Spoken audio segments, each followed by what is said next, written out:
In front of me is OUKITEL WP50 and today I would like to show you how you can add photos to text message.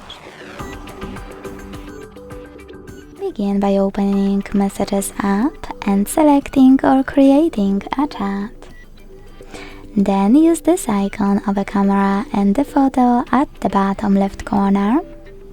Click on all of your photos if you wish to add them and send them right away.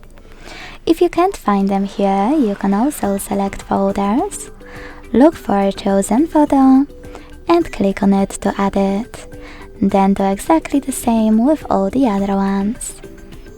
Thanks so much for watching. If you enjoyed this video, leave a like, comment and subscribe. Bye!